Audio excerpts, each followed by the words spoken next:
Hey all, Steve from GuitarNiche here. Wanted to point something out which makes a whole lot of sense when you understand it. And that is this right here. What I'm trying to illustrate here is that this is not a straight line.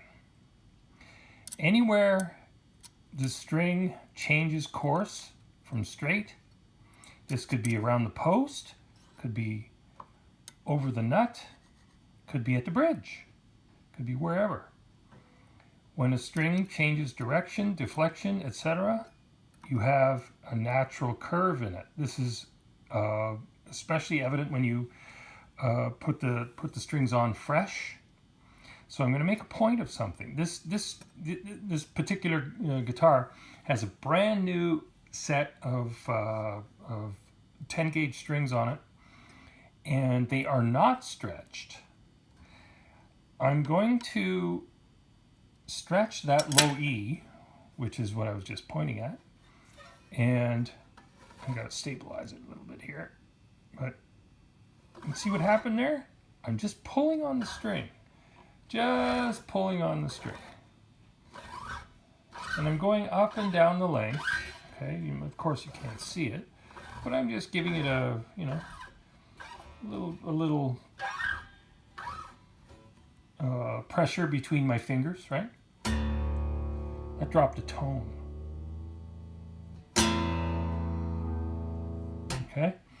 Moreover, how much should you stretch your strings? Well, I would recommend 2 to 3 times minimal median pressure. You can overstretch your strings, you can understretch your strings. I have to relate this story. I had a guy come in my shop one time many years ago, and he said, my guitar's going out of tune all the time. And I said, did you stretch your strings? He looked at me kind of puzzled and said, what? What do you mean? I said, did you stretch your strings? Not to be an a-hole, but he was not aware that stretching your strings was part of the process with, new strings. It happens to everybody. You don't know this until you go through it. But moreover, there are details involved with stretching your strings. This is one of them. You see, there's still a little deflection there. What I'm going to do is I'm just going to help that along a little bit. I'm just going to pull that. I'll use both fingers here. Okay, I'm just going to help that along and get it nice and straight. And I'm going to push it over the nut. I'm going to give that a little bit of a push over the nut. What I'm trying to do is take those roundy points and make them edge points.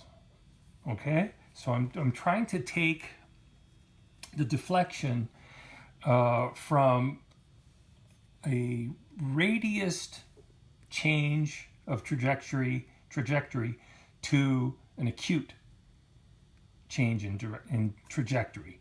Sorry for using the big words today, but whatever.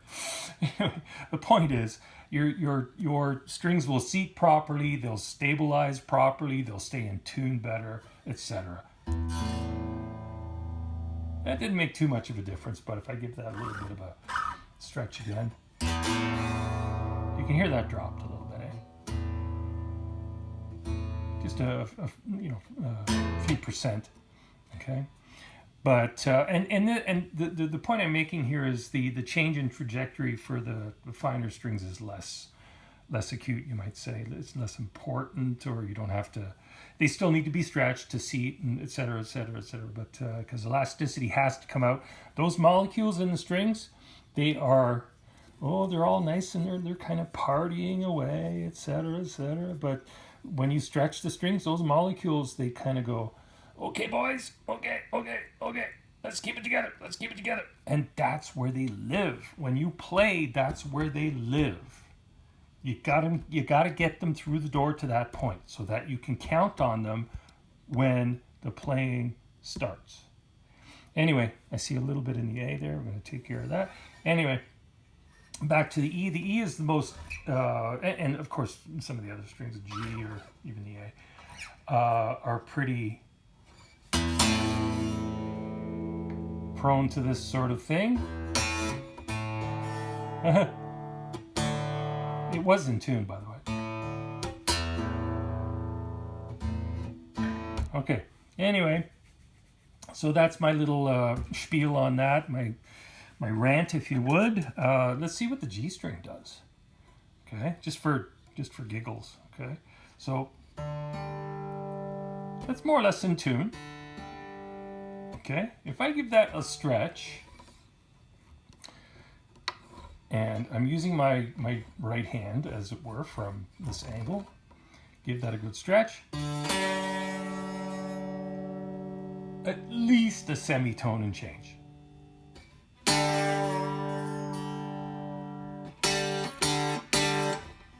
Okay, and then I'll give that another stretch. How much? Will depend on the strings. It will depend on a number of factors. You know, how well the guitar is set up. We want these strings to be sitting in the slots and over the saddles, not held or gripped by the saddles. We want them riding over those focus points. That way we get maximum energy transference. Okay, anyway, I've made my point. Thanks for watching this far. Play loud, have fun, read the description below this video. Lots of great free resources, and have a great day.